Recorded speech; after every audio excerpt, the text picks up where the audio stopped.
তো যেটা আমরা বলতে চাইছি যে টিউবারকুলোসিস আপনারা সবাই জানেন যে এখনো আমাদের দেশে সব থেকে চর্চিত রোগগুলোর মধ্যে একটা, এবং আমরা যেটা আগে ভাবতাম যে টিবি হয়তো নিম্ন বা মধ্যবিত্ত পরিবারে হয়, কিন্তু আদতে সেটা তা নয়। টিবি সর্ব শ্রেণীর মানুষদের মধ্যে ইকুয়ালি প্রিভ্যালেন্ট। তার কারণ টিবি রোগটা তো বায়ুবাহিত হয়, তো আমরা রেসপিরেটরি ট্র্যাক্ট ইনফেকশন কখনো এটা মানে না যে আমার আমি কোন ফ্যামিলি। সেকেন্ড যেটা বলার সেটা হচ্ছে যে আগেকার দিনে আমরা টিবি মানে বুঝতাম যে মানটু পজিটিভ, অথবা চেস্ট এক্সরেতে একটু দাগ রয়েছে, অথবা স্পুটামে যদি আমাদের টিবি জীবাণু আসতো। কিন্তু আমরা এখন সেটা থেকে অনেকটা দূরে সরে এসেছি। যদি কোনো মানুষের টিবি বলার আগে আমাকে জীবাণু শুধুমাত্র যে কপি আসবে তা নয়, আমরা ব্রঙ্কোস্কোপি করে সিটি স্ক্যান, কোভিড পরবর্তী সময়ে এত সিটি স্ক্যান আমরা করেছি, তাতে আমরা দেখেছি যে যখনই কোনো মানুষের জ্বর থাকে 2-3 সপ্তাহ বেশি, কোনো কারণে ওজন কমে যাচ্ছে, ভালো করে খেতে পারছে না, তখন আমরা ব্রঙ্কোস্কোপি করে থাকি। ব্রঙ্কোস্কোপি করার উদ্দেশ্য হচ্ছে যে স্যাম্পেলটা রয়েছে যেখানে লাংসে দাগ রয়েছে, ওখানে আমরা জল দিই এবং ওই জলটাকে আমরা বিভিন্ন রকম পরীক্ষার জন্য পাঠাই, যেটার মধ্যে একটা গুরুত্বপূর্ণ হচ্ছে জিন এক্সপার্ট, যেটা রিপোর্টটা আমরা একদিনের মধ্যে পেয়ে যাই। তাতে যদি টিউবারকুলোসিস আসে তাহলে আমরা অনেক তাড়াতাড়ি শনাক্ত করতে পারি এবং টিবির ওষুধটা দিতে পারি।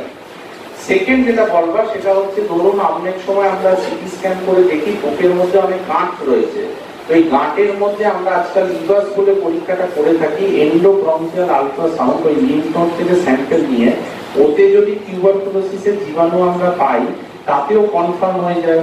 বুকের মধ্যে জল জমেছে ধরুন, তাতে আমরা হচ্ছে থোরাকোস্কোপি পরীক্ষা করে সেটা বায়োপসি নিই এবং সেটাকেও টিবির পরীক্ষার জন্য পাঠাই, তাতেও যদি পজিটিভ আসে আমরা টিবি পরীক্ষা দিই। আর একটা আমি বলতে ভুলে গেছিলাম, পেট সিটি স্ক্যান আসার পরও খুব সুবিধা হয়েছে। পেট সিটি স্ক্যান কিন্তু শুধুমাত্র ক্যান্সারের টেস্ট নয়, আপনার কোনো মানুষের জ্বর হচ্ছে 3-4 সপ্তাহ ধরে শরীরে, টিবি কিন্তু পায়ের চুল থেকে মুখ পর্যন্ত সমস্ত অঙ্গে হতে পারে। তখন যদি আমরা দেখি অনেক সময় পেটের মধ্যে লিম্ফ নোড রয়েছে বা কোনো কিছু রয়েছে, তখন আমরা সেখান থেকেও স্যাম্পল নিয়ে থাকি। বায়োপসি মানে মানুষের ধারণা হয়তো ক্যান্সারের জন্য, সবসময় তা নয়। বায়োপসি কিন্তু অনেক ক্ষেত্রে টিউবারকুলোসিস রোগ নির্ণয়ের জন্য ব্যবহার করা হয়ে থাকে। আরো যেটা আপনাদের বলতে চাই যে আগেকার দিনের টিবি চিকিৎসা এবং এখনকার দিনের টিবি চিকিৎসার মধ্যে আকাশ পাতাল তফাৎ হয়েছে। আগেকার দিনে আমরা যে কালচার রিপোর্টের উপর ডিপেন্ড করতাম সেটা 2 মাস লাগতো বা 42 ডেজ লাগতো। এখন কিন্তু আমরা লাইন প্রোব অ্যাসে করি দেখবার জন্য যে শুধুমাত্র রিফ্যাম্পিসিন নয়, আইসোনিয়াজিক বা এই সমস্ত ড্রাগের এগেইনস্টে রেজিস্ট্যান্ট না সেনসিটিভ, সেগুলোর রিপোর্টও আমরা অনেক তাড়াতাড়ি পেয়ে যাই এবং সেটার জন্য আমরা সঙ্গে সঙ্গে ট্রিটমেন্ট শুরু করে দিতে পারি। নির্দিষ্ট ট্রিটমেন্ট মানে এমন নয় যে একটা ব্রড স্পেসিফিক, আমরা নির্দিষ্ট কালচার সেনসিটিভিটি রিপোর্টের উপর ভিত্তি করে ট্রিটমেন্ট শুরু করতে পারি। এরপর হচ্ছে এন্ডিয়া টিউবারকুলোসিসের ট্রিটমেন্ট, যেটা আমরা ডিআরটিবি সেন্টারে বেটাকুইনিন বা টেলামাইনিন জাতীয় ওষুধ আসার পর অনেক সুবিধা হয়েছে। ট্রিটমেন্ট ডিউরেশন 9 মাসে নেমে এসেছে, যেটা আগে 2 বছর হতো। ট্রিটমেন্ট ডিউরেশনের থেকে হচ্ছে আমরা এরকমও রেজিম আছে যাতে পুরো শুধুমাত্র মুখে খাওয়ালে ওরাল ওষুধ হয়। তো রোগ নির্ণয়টা অনেক বেশি গুরুত্বপূর্ণ। সোশ্যাল স্টিগমাতে ভয় পাবেন না, যেখানে সন্দেহ হচ্ছে সেখানে পরীক্ষা করা। জেনারেল ফিজিশিয়ানদের কাছে এই বার্তা থাকবে, টিবি হলে সরকারকে জানান সেই পেশেন্টের। এর মানে এই নয় যে আপনি রোগীকে দেখবেন না, কিন্তু সরকারি প্রোটোকলের আন্ডারে যদি হয় সেটাতে অনেক বেশি সুবিধা। একটা সময় বোম্বেতে একটা স্টাডিতে দেখা গিয়েছিল, একটা ছোট্ট ওই স্লামের মধ্যে প্রায় 200 রকমের টিবির ওষুধ চলছে, 200 রকমের রেজিম যাকে বলা যায়। তো এটা যদি আমরা প্রোটোকলাইজ না করি আমাদের পক্ষে মুশকিল। আমরা মেডিকেল হাসপাতালের তরফ থেকেও টিউবারকুলোসিসকে অত্যন্ত গুরুত্ব দিয়ে থাকি। আমাদের টিউবারকুলোসিসের জন্য আলাদা আইসোলেশন, এবং আর একটা জিনিস বলতে পারি যে টিবি যেহেতু সংক্রামক রোগ, তো যে কোনো হাসপাতালে আইসোলেশন রুম বা নেগেটিভ প্রেশার যত ছোট হাসপাতালে হোক তার গুরুত্ব আছে। প্রত্যেক হাসপাতালকে যাতে ব্রঙ্কোস্কোপি বা এই ধরনের পরীক্ষা ব্যবস্থা থাকে সেগুলো অত্যন্ত গুরুত্বপূর্ণ আজকের দিনে দাঁড়িয়ে। তো আমরা টিবিটাকে অত্যন্ত গুরুত্ব দিয়ে থাকি অন্য রোগের মতোই। এমন নয় যে টিবি মানে প্রাইভেট হসপিটাল নয়, এবং আমরা টিবি যাদের আমাদের পেশেন্ট তাদের নিয়মিত আমরা ফলো আপে রাখি। আমাদের নিজেদের টিআরপিডি সেন্টারগুলোর সাথেও আমরা কন্টিনিউয়াস যোগাযোগে থাকি।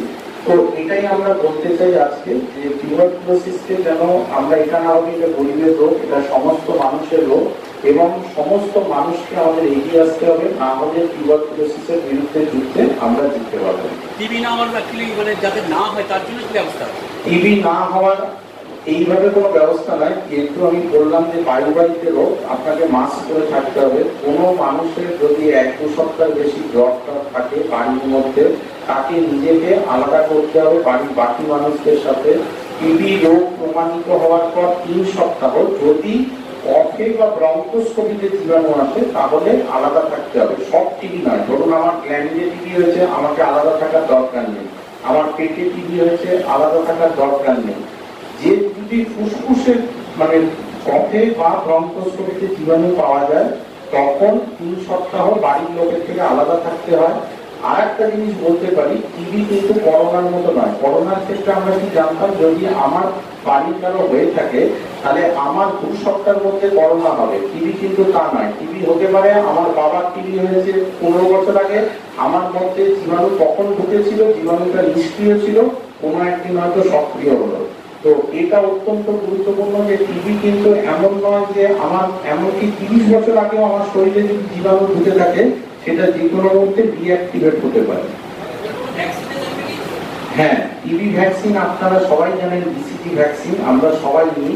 বিসিজি ভ্যাকসিন নেওয়ার মানে এই নয় যে আমার টিবি হবে না। বিসিজি ভ্যাকসিন নেওয়ার মানে হচ্ছে যে সিভিয়ারিটি টিবি বা টিবি মেনিনজাইটিস ডিসেমিনেটেড টিবি তার বিরুদ্ধে প্রোটেকশন নেওয়া হয়। বিশ্বব্যাপী আরো কাজ চলছে টিউবারকুলোসিসের বিভিন্ন ভ্যাকসিনের উপর। হয়তো সময়ের সাথে আমরা আরো হয়তো উন্নত মানের ভ্যাকসিন পেতে পারি। এখনো পর্যন্ত বিসিজি ভ্যাকসিন নিয়ে আছে। আমরা জানতাম খেতে পাওয়া না মানুষের তাদের টিবি হয়, হ্যাঁ খেতে পারে যাতে তাদের নাকি টিবি, আর খেতে পায় না। দেখুন, খাওয়াটা অত্যন্ত জরুরি টিবি রোগের সাথে, কারণ আমরা সবাই জানি যারা, ধরুন আমি যদি অনেকক্ষণ খালি পেটে থাকি বা এ থাকি, আমার রোগ প্রতিরোধক ক্ষমতাটা কমে যায়। মানে যে জীবাণুর বিরুদ্ধে লড়ার ক্ষমতা, আমাদের যে ইমিউনিটি, সেই সেন্সে বলা হতো। কিন্তু আবার বলতে চাইছি, টিবি মানে এরকম নয় যে সচ্ছল পরিবারে হয় না, হয়তো তাদেরটা পাশে আসে না। আর একটা নিম্ন মধ্যবিত্ত পরিবারে কেন টিবি বেশি হয়, তার কারণ হচ্ছে ধরুন তার কাছে আলাদা থাকার মতো ঘর নেই, সে একই ঘরে দিনের পর দিন থেকে চলেছে, তার সাথে আরো 5-6 জন রয়েছে, যেটাকে আমরা ওভারক্রাউডিং বলে থাকি। সেই কারণে কিন্তু টিবি জীবাণু কিন্তু ভেদাভেদ মানে না যে আমি সচ্ছল পরিবারের শরীরে ঢুকবো না একটু নিম্ন মধ্যবিত্ত পরিবারে ঢুকবো। এটা এই কারণগুলোর জন্য, ঘন জনবসতি বা খাবার দাবারের ক্ষেত্রে এর জন্য ইমিউনিটি কমে যাওয়ার জন্য। দুটো প্রশ্ন। একটা প্রশ্ন হচ্ছে যে এখন দেখতে পাচ্ছি সব জায়গাতেই এআই কে ব্যবহার করা হচ্ছে।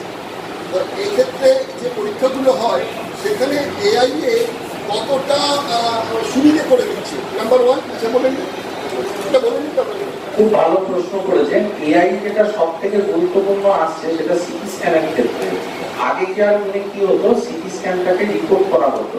এবার দৈনিক রিপোর্টে মানে আমি চোখে দেখছি অনেক সময় তারা বলতে আমি 1-2 দিন মিস করে যাই, কিন্তু এআই কিন্তু আমাকে নজরে দিয়ে দেবে যে কোথায় গন্ডগোলটা রয়েছে। তাহলে ওই যেটা বললাম যে ধরুন কোথাও একটা ছোট্ট ক্যাভিটি ঢুকে রয়েছে, ছোট্ট একটু ট্রিম বা যেগুলো আমরা ডাক্তারিতে বলি, তখন আমাকে এআই সতর্ক করে দেবে যে সিটি স্ক্যানে এই জিনিসটা রয়েছে।